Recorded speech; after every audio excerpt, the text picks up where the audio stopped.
Tudo bem, pessoal? Sou o professor Pacelli. Vamos dar sequência à nossa aula sobre avaliação patrimonial de ativos e passivos. No bloco anterior a gente falou sobre reavaliação. Antes de eu entrar no teste de impairment, eu sou obrigado a fazer uma comparação de novo com a reavaliação para você realmente entender a diferença. A reavaliação ela pode ser positiva ou negativa. A reavaliação, o impacto dela direto é sobre a reserva de reavaliação, que pode aumentar ou pode diminuir. Já o teste de impairment é sempre negativo, é sempre para reduzir o valor do bem. Primeira diferença é essa. Segunda diferença, a reserva de reavaliação você vai comparar o valor líquido contábil com o valor justo, que é o valor de mercado. Beleza? No teste de impairment você vai comparar o valor contábil líquido, o valor líquido contábil, com o valor recuperável, que eu vou explorar daqui a pouco como se chega nele, como se calcula. Outra diferença. Terceira diferença importantíssima. O teste de impairment você vai aplicar sobre um ativo específico, considerando situações específicas. A reavaliação você vai aplicar para toda uma classe de ativos. Lembrando que classe de ativos não é o mesmo conceito de classe que a gente usa em conta contábil, que a gente viu lá na aula de plano de contas.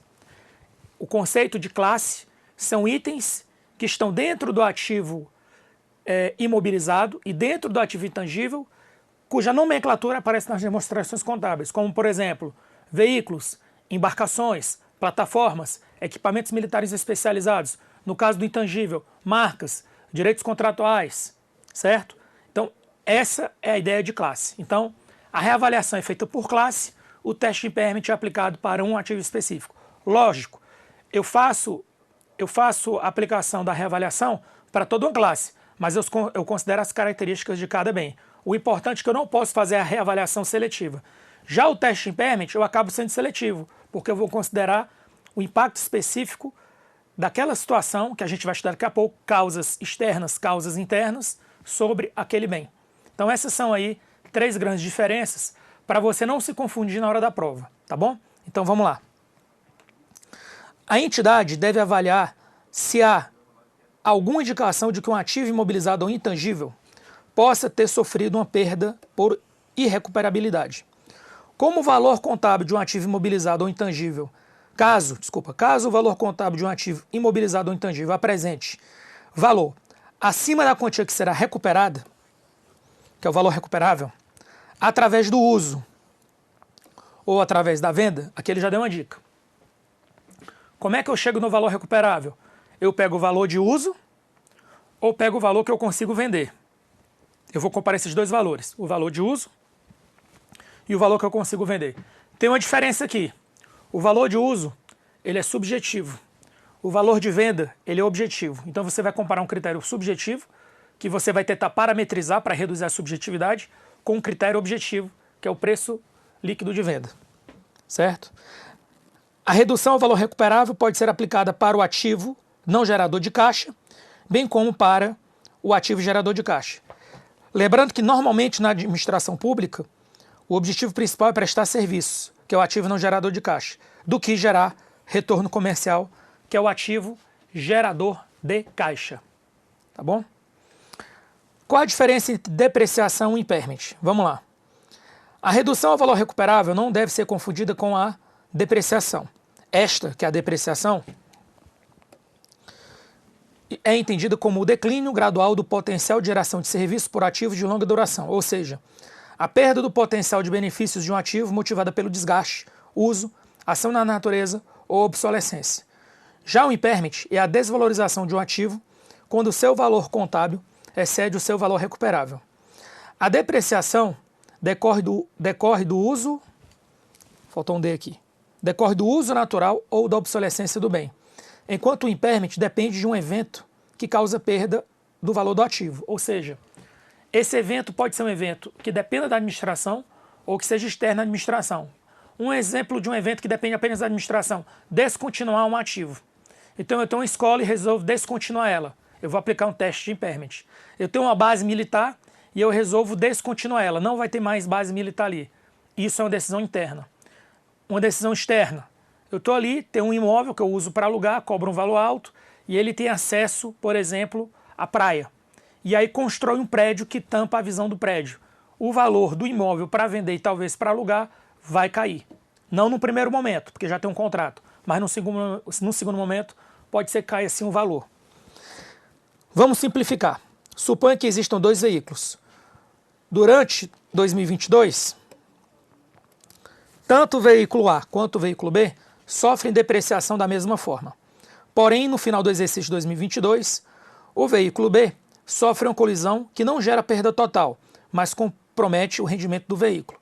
Assim, o veículo B precisa sofrer uma redução do valor recuperável, ou seja, um impairment. Tá bom? Então, isso aí é importante. Agora, a gente vai falar de situações que geram redução do valor recuperável para os ativos geradores de caixa e para os ativos não geradores de caixa. Então, basicamente é isso.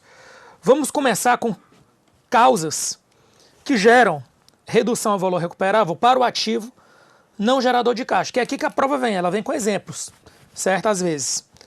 Então vamos lá. Fonte, é uma fonte externa. Cessação ou proximidade da cessação da demanda ou da necessidade de serviço fornecido pelo ativo. Aqui é o seguinte, você tem um ativo e você tinha uma demanda. A demanda ao longo do tempo foi sendo reduzida. Isso é uma causa externa, um fator externo, que pode gerar uma redução ao valor recuperável. Aí ele aqui dá alguns exemplos. Uma escola fechada por causa da falta de demanda dos serviços escolares, resultante do deslocamento da população a outras áreas, sendo que não há expectativa que essa tendência demográfica que afeta a demanda dos serviços escolares será revertida no futuro próximo. Ou seja, eu tenho um município e aí os estudantes desse município foram deslocados para outros municípios e não tem previsão de recompor os estudantes daquele município. Aquela escola, ou seja, não dependendo da escola, foi um fator externo. Então, nesse caso, há uma perda de valor recuperável. Próximo. Uma escola projetada para 1.500 estudantes conta atualmente com matrícula de 150, sendo que a escola não pode ser fechada porque a mais próxima fica a 100 km. Não há previsão de aumento de matrícula de estudante. A entidade determina que a demanda diminuiu e o valor do serviço recuperável da escola deve ser comparado com o seu valor contábil, ou seja, eu só consigo prestar serviços para 150, porque eu só tenho demanda de 150. Eu não consigo deslocar esses 150 para fora, mas a minha escola já atendeu 1.500. Como agora o meu serviço é de 150, certo? Eu preciso ajustar o serviço ao valor recuperável, tá bom? 3. Uma linha ferroviária foi fechada devido à falta de interesse da mesma. Próximo. Externa. Outro fator externo. Mudanças significativas de longo prazo no ambiente tecnológico, legal, político e governamental. Ambiente tecnológico. A utilidade do serviço de um ativo pode ser reduzida se a tecnologia avançou para produzir alternativas que proporcionam um serviço melhor ou mais eficiente. É um caso de um equipamento de diagnóstico médico que raramente ou nunca é usado, porque uma máquina mais nova que possui a tecnologia mais avançada fornece resultados mais exatos. Próximo. Ambiente legal ou política de governo. O potencial de serviço de um ativo pode ser reduzido em função de uma mudança de uma lei ou regulamento. É o caso, por exemplo, de uma estação de tratamento de água, que não pode ser usada porque não se encaixa em novos padrões ambientais, sendo o seu custo de adequação superior ao valor recuperável. Agora a gente vai falar de fatores internos. Evidência disponível de obsolescência ou dano físico do ativo. É o que eu falei aqui, o exemplo que eu usei do carro. O carro sofreu uma avaria. Entra aqui nessa questão do dano físico. Um edifício danificado por um incêndio. Aqui, ó, atenção, slide. Um edifício danificado por um incêndio, inundação ou outros fatores. Um edifício fechado devido a deficiências estruturais. Equipamentos danificados e que já não podem ser consertados por não ser economicamente viável. Outro fator interno. Mudanças significativas de longo prazo, com efeito adverso sobre a entidade, que ocorreram durante o período ou ocorrerão em futuro próximo, na extensão ou maneira em que o ativo é ou se espera que seja utilizado. Essas mudanças incluem o ativo que se torna ocioso, planos para descontinuar ou reestruturar a operação, ou seja, é aquilo que eu falei antes, eu decido descontinuar uma base militar ou uma escola, independente da demanda. Eu preciso descontinuar por uma questão financeira e aí eu vou fazer o contrário. Eu vou provocar que os estudantes ou aqueles militares naquela base vão para outra base que vai ter condições de receber eles. Beleza, aí vamos lá. Se um ativo não está sendo usado da mesma maneira que era quando foi originalmente colocado em operação, ou sua vida útil prevista é mais curta do que a originalmente estimada, o ativo pode ter sofrido uma perda ou valor recuperável. Exemplo disso é um mainframe pouco utilizado, porque muitas de suas aplicações foram convertidas ou desenvolvidas para operações em servidores ou plataformas para microcomputador. Segundo exemplo, um prédio escolar que não está sendo usado para fins educacionais. E mais um exemplo de fator interno, decisão de interromper uma construção antes da sua conclusão ou estar em condições de uso. Ou seja, eu começo uma construção, detecto, por exemplo, que tem um sítio arqueológico, decido interromper a construção. Ou decido que tem um superfaturamento excessivo, ou seja, disseram que a obra era 1.000, eu gastei 200. Você chega à conclusão que a obra vai custar 10.000, ou seja, vai aumentar 100 vezes mais. Tudo bem, 200 é um prejuízo? É. Mas é melhor do que você gastar os 1.000 e chegar à conclusão que você precisa de mais 9 para terminar. Se você detectar esse erro logo no começo, nesse caso é preferível que você cancele, certo? E mande apurar a responsabilidade de quem de quem determinou que iniciasse um projeto com o valor de 1.000, sendo que na verdade ele era 10.000. Por sorte você detectou logo no começo, tá bom? Outro, evidência de relatório interno indicando que o desempenho do serviço do ativo é ou será consideravelmente pior que o esperado. Por exemplo, um relatório de uma Secretaria de Saúde sobre operações de uma clínica rural, indicando que uma máquina de raio-x usada pela clínica sofreu redução ao valor recuperável, porque o custo de sua manutenção, certo, excedeu significativamente aquele incluído no orçamento original. Tá bom? Então vamos lá. Continuando. Agora a gente vai falar de situações que revertem o impairment, ou seja, eu vi situações em que eu preciso registrar o impairment. Agora eu preciso ver situações que eu posso voltar e recompor o valor que antes eu achava que eu tinha perdido, que eu tinha convicção que eu tinha perdido. Agora eu vou reverter o valor. Que situações seriam essas? Vamos lá. A entidade deve avaliar na data de encerramento das demonstrações contábeis se há alguma indicação, com base nas fontes externas ou internas de informação, de que uma perda por irrecuperabilidade reconhecida em anos anteriores deva ser reduzida ou eliminada. O registro será a reversão de uma perda por irrecuperabilidade. O aumento do valor, isso aqui é importante, o aumento do valor do contábil do ativo atribuível à reversão da perda por redução ao valor recuperável não deve exceder o valor contábil que teria sido determinado caso nenhuma perda tivesse sido reconhecida para o ativo em períodos anteriores. Isso aqui é importante porque diz o seguinte, ó. Suponha que ano passado eu tinha um imóvel que sofreu um incêndio. Em função desse incêndio, esse imóvel que custava, que eu tinha, que valia R$1 milhão, passou a valer R$800 mil.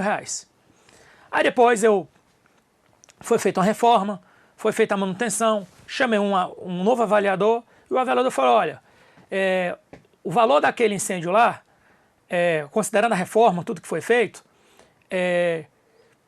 vamos colocar duas situações. A gente já consegue dizer que o imóvel não vale mais 800 mil, ele vale agora 950 mil. Aí o que você vai fazer? Você tinha registrado uma perda por irrecuperabilidade no valor de 200 mil e você vai reverter 150 mil. Você pode fazer isso? Você pode fazer isso. Beleza? Então você vai reverter 150 mil. Seu imóvel vale 1 milhão, devido ao incêndio você baixou ele para 800, você fez uma nova avaliação no ano seguinte, após fazer as reformas e manutenções, ele voltou a valer 950 mil, ou seja, um pouco abaixo do valor original. Que essa é a ideia importante. Eu só posso reverter no limite do que eu baixei. Por que eu reverti de 150? Porque 150 é menor do que 200 mil. Situação 2. Você chama um especialista, não, seu imóvel não vale 800 mil, ele vale muito mais. Ele vale 1 milhão e 100 mil. Aí o que você vai ter que fazer primeiro? Você pode de cara, imediatamente, já reverter 300 mil? Não, porque você não reconheceu perda de 200 mil, você reconheceu uma perda de... Desculpa. Você pode reverter 300 mil? Não, porque você não reverteu perda de 300 mil. você fez uma perda de 200 mil. Então, repetindo, você tinha um imóvel, era de 1 milhão, sofreu um incêndio, caiu para 800, através de um teste de impairment. Você chamou depois de um ano, após fazer reforma especialista, após fazer reformas e manutenção, você chamou um especialista. Esse especialista falou para você, olha, seu imóvel agora vale 1 milhão e 100. Ou seja, o que você perdeu, você já recuperou. Eu posso recuperar 300 mil? Não, porque eu não registrei a perda de 300 mil. Eu só registrei uma perda de 200 mil. Ou seja, a reversão, ela está limitada ao valor da perda. Então, o que é que eu tenho que fazer no primeiro momento? Primeiro, eu reverto a perda. Eu não registrei 200 mil de perda, eu recupero os 200 mil. Ponto. Se ainda assim, preste atenção, se ainda assim eu achar que o imóvel foi valorizado, o que é que eu tenho que fazer agora? Eu tenho que aplicar um teste de reavaliação. Só que tem um detalhe. Eu não posso fazer a reavaliação só para aquele imóvel. Eu tenho que fazer para aquele imóvel e todos os outros imóveis que eu possuí sobre a minha responsabilidade. Essa é a diferença. Tá bom? A reversão da perda por redução ao valor recuperável deve ser reconhecida imediatamente no resultado do período. Agora a gente vai falar sobre situações para reverter o impairment. Então vamos lá. Fontes externas. Ressurgimento da demanda. Ou seja, a escola que você tinha desativado, porque você não tinha mais demanda, houve algum problema e os estudantes dos municípios vizinhos, que antes nem estavam no seu raio de ação, agora os prefeitos fizeram contato com você e querem usar a sua escola. Então, ressurgiu a demanda. Próximo.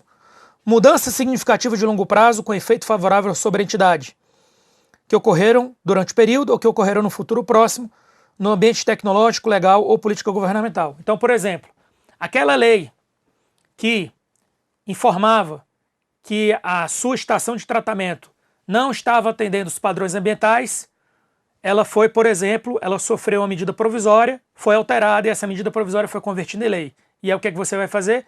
A estação de tratamento de esgoto ou de água pode voltar a funcionar normalmente. É um outro fator externo. Fator interno. Agora interno. Mudanças significativas de longo prazo com efeitos sobre a entidade, que ocorreram durante o período ou ocorrerão em futuro próximo, na extensão ou na maneira pela qual o ativo é o que se espera que seja utilizado. Essas mudanças incluem custos incorridos durante o período para melhorar o desempenho do ativo ou reestruturar a operação ao qual o ativo pertence. Então, às vezes, foi o exemplo que a gente usou antes. Você tinha um equipamento e esse equipamento surgiu novo. E aí esse novo faz mais rápido, com mais precisão. Só que aí foi o seguinte, detectou-se que esse equipamento ele causa um efeito colateral que não tinha sido detectado antes. Ou seja, aquele equipamento foi proibido. Então o seu equipamento volta a ser o equipamento referência naquela área. Pode acontecer isso. Uma decisão para recomeçar a construção de um ativo que foi previamente interrompida antes da conclusão ou de estar em condição de uso. Existe evidência nos relatórios internos que indica que o desempenho do ativo é ou será melhor que o esperado. Agora a gente vai falar sobre fatores externos e internos relacionados a entidades, ativos que geram caixa. Ou seja, o que é um ativo que gera caixa? É um ativo que gera retorno comercial, que não é o caso padrão da administração pública, autarquias, fundações públicas e administração direta. Mas a gente tem as empresas estatais dependentes. Para as empresas estatais dependentes, pode ser que isso aqui se aplique. Então vamos lá. Fontes externas. Durante o período, você quer situações, o quê? Preste atenção, situações que geram a redução do valor recuperável. Vamos lá. Durante o período, o valor de mercado do ativo tem diminuído significativamente mais do que o esperado pela passagem do tempo ou por seu uso normal. Aí você registra o impairment. Mudanças significativas com efeito adverso sobre a entidade, que ocorreram durante o período ou ocorrerão em futuro próximo, no ambiente tecnológico ou legal no qual opera. Então aqui pode ser que tenha alguma legislação que proíba a comercialização do seu produto naquele formato. E isso já vai afetar o valor do seu produto. As taxas de juros de mercado ou outras taxas de retorno sobre investimentos têm aumentado durante o período e esses aumentos provavelmente afetam a taxa de desconto utilizada no cálculo do valor e uso do ativo e diminui significativamente seu valor recuperável. Próximo. Interna. 4 internas. Evidência de obsolescência ou dano físico Outra causa interna, mudança significativa de longo prazo com efeito adverso sobre a entidade. Decisão de interromper a construção de um ativo antes da sua conclusão. E evidência disponível de relatório de controle interno. E situações que revertem a perda por irrecuperabilidade de um ativo que gera caixa. O valor do mercado do ativo tem aumentado significativamente durante o período. Ocorreram durante o período ou ocorrerão no futuro próximo mudanças significativas. As taxas de juros do mercado têm diminuído durante o período. Internas, mudanças significativas de longo prazo com efeito favorável sobre a entidade. Decisão para recomeçar a construção do ativo. E evidência dos relatórios de controle interno que indica que o desempenho do ativo é ou será maior que o esperado. Pontos importantes. A aplicação da perda por irrecuperabilidade pode indicar que a vida útil remanescente, o método de depreciação ou o valor residual do ativo podem ser revisados. Então pode ser que durante a aplicação do teste de impairment você chegue à conclusão que tem que rever a vida útil e o valor residual. Pode ser, e aí você rever tudo de novo. A perda por irrecuperabilidade do ativo deve ser reconhecida no resultado patrimonial e podendo ter como contrapartida diretamente o bem ou uma conta retificadora. Ou seja, eu posso fazer de duas formas. Eu posso debitar VPD, daqui a pouco eu vou mostrar como seria o lançamento. A gente já viu na aula de lançamento, mas eu vou repetir. E você vai acreditar direto no bem ou vai acreditar numa conta retificadora. Então vamos lá, fazer aqui o exemplo. Você pode fazer débito e crédito. Você vai debitar 3,6 VPD. Por que 3,6? Porque 3,6 é a conta que trata da desvalorização de ativo. Não se confunde com 3,3, que é depreciação. E aí você vai acreditar direto aqui, ó, imóveis. Você pode ir direto. Ou você debita e credita 3,6 VPD e coloca aqui a conta retificadora.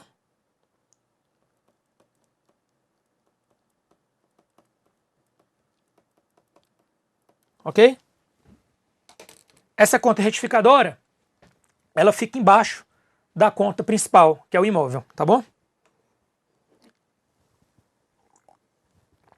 Agora, para fechar essa parte aqui. Reavaliação.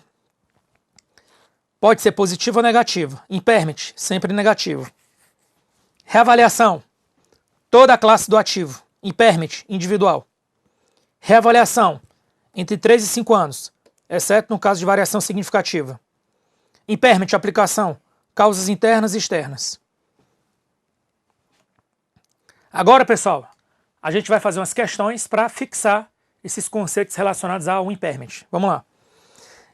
Em relação à mensuração de ativos, reavaliação, teste de recuperabilidade impairment, julgo os próximos itens. A realização do teste de recuperabilidade de um ativo intangível deve considerar que o seu valor recuperável advém da comparação entre o valor justo e o valor de uso, sendo dos dois o maior. Então você vai comparar quem? O valor justo e o valor de uso. Só que aqui seria o valor justo, que é o valor de mercado, menos os custos com a venda. Então ficou faltando essa parte aqui, entendeu? Você tem que comparar o valor que você espera alienar, vender, certo? É o valor justo, menos os custos associados à venda. E o valor, no caso aqui, de uso. São os dois, tá bom? Dos dois o maior. Então aqui eu marcaria errado. Próximo. A Prefeitura Municipal de Olhos Abertos adquiriu um aparelho de tomografia para ser utilizado no hospital público pelo valor de R$ 1.400.000, em 1º de fevereiro, data que tal aparelho foi colocado em uso. A vida útil econômica do equipamento, no momento da aquisição, foi de 5 anos e seu valor residual é R$ 200.000. O método de depreciação é por cotas constantes. E aí ele diz que em 31 de dezembro de 2012, o valor recuperável, ele já te deu o valor pronto, ó, o valor recuperável é 1.170.000. Então você já tem aqui o valor recuperável, você precisa achar o valor contábil líquido, nessa data aqui, ó, 31 de 12 de 2012. E aí o que é que acontece? Você vai fazer o seguinte, você vai pegar 1.400.000, vai tirar o valor residual, 200.000. Isso aqui vai dar 1.200.000. Depois você vai dividir isso aqui por 5, porque são 5 anos, tá aqui, ó. Isso aqui vai dar 240.000 por ano. Aí depois você vai fazer o seguinte, a depreciação começou no dia 1º de fevereiro, então vai ser 11 sobre 12, você vai multiplicar. O que é que eu vou fazer? Eu vou fazer uma conta rápida. Eu só vou tirar o mês de janeiro, ou seja, eu vou dividir isso aqui por 12, vai dar 20.000, né? 240.000 por 12 dá 20.000. Então eu só vou tirar 20.000 de 240. Então vai dar 220.000. Beleza? Aí, o que é que eu vou fazer agora? Eu vou pegar 1.180.000. Desculpa. Eu vou pegar 1.400.000, que eu quero essa resposta aqui, ó. Coloquei aqui com outra cor. Vou pegar 1.400.000 e vou tirar 220.000. Isso aqui vai ser 1.180.000. Ou seja, esse é o seu valor contábil líquido. E o seu valor recuperável é 1.170.000. Aí ele pergunta o seguinte, qual o valor que vai estar no balanço patrimonial? Ora, se o seu valor contábil líquido é 1.180.000 e o seu valor recuperável é 1.170.000, você tem que ajustar. Então, o valor do seu bem no balanço patrimonial vai ser 1.170.000, que é a resposta. Tá aqui, ó. Só que para você fazer isso, a pergunta foi essa. Qual o valor que vai estar lá? 1.170.000. Para você fazer isso, você vai reconhecer, nesse caso aqui, uma perda por imparidade no valor de R$10.000. Tá bom? Próximo. A Prefeitura Municipal de Novas Regras possui um veículo classificado no ativo imobilizado, cujo valor contábil é 50.000 e já está 40% depreciado. A divisão de contabilidade detectou que, apesar da depreciação, há indícios que o valor pode não ser totalmente recuperável. Agora ele fala aqui, ó, o valor de venda do ativo e os custos de venda, tá lembrando da primeira questão? Por que a gente não pode considerar valor justo como o certo? Porque valor justo, ele não reflete ainda o correto que a gente deve inserir no valor recuperável. Aqui tá certo, ó. O valor de venda, o valor que eu espero vender e o custo da venda, 500. E o valor presente relacionado aos fluxos de caixa do ativo, pelo uso, é 25.000. Então, ótimo, ele já deu tudo aqui que a gente precisava. Vamos começar. Essa questão é excelente, bem didática. Então a gente tem aqui, ó, 50.000, que é o valor contábil bruto. Aí você vai tirar 40%. Aí como é que você faz? Só vai sobrar 60%. Eu já multiplico logo por 0,6. 50.000 vezes 0,6 vai me dar 30.000. Então, só colocar aqui, né, para ficar certo. O valor contábil bruto é esse, só para deixar claro. E o valor contábil líquido vai ser 50.000 menos 40%. Agora tá certo. Isso aqui vai dar 30.000, para não gerar confusão ali. Pronto. Aí, o que é que eu vou fazer agora? Agora eu vou achar o valor recuperável. Vou mudar aqui a cor. Valor recuperável. Quem é o valor recuperável? É o maior desses dois valores aqui. Então vai ser 22.000 menos 500. Vai ser 21.500 e 25.000. Aí a pergunta é, qual desses dois valores é o maior? Óbvio, eu estou fazendo a pergunta óbvia, que é a pergunta que se faz na prova rapidamente. 21.500 ou 25.000? Resposta, 25.000. Então o meu valor recuperável é 25.000. E o meu valor contábil líquido é 30.000. O que é que você vai ter que fazer agora? Você vai ter que registrar uma perda de recuperabilidade no valor de 5.000. Então vamos lá? Primeiro vamos procurar os 5.000. Está aqui já, ó. Então já fechamos o gabarito. Letra A. Próximo. Após o reconhecimento de perdas por redução ao valor recuperável, o MCASP recomenda que a entidade deve avaliar na data de encerramento das demonstrações se há alguma indicação de que alguma perda reconhecida em anos anteriores deve ser revertida. São exemplos de reversão. Primeira coisa que eu tenho que dizer, que às vezes a questão é mais simples do que a gente parece. Para você reverter, tem que ter acontecido alguma coisa boa. A gente vai ler as opções aqui. O que tiver de ruim, não reverte. Para reverter, tem que ter tido alguma mudança positiva. Vamos ler agora, com calma. Cessação das demandas. Isso é ruim, então está errado. Evidência que o desempenho do ativo é menor. Está errado. Ocorrência de mudanças significativas com efeito adverso. Está errado. Queda significativa do valor de mercado. Só desgraça até aqui. Na A, na B, na A, na B, na C e na D, só desgraça. Tem que ser a E. Ressurgimento da demanda. Pronto. Isso aqui é uma coisa boa. A demanda tinha ido embora e ela ressurgiu. É o gabarito. Ok, pessoal? Então, com isso, a gente encerra esse bloco sobre teste em paridade. No próximo bloco, a gente volta para falar sobre provisão, passivos contingentes e ativos contingentes. Até daqui a pouco.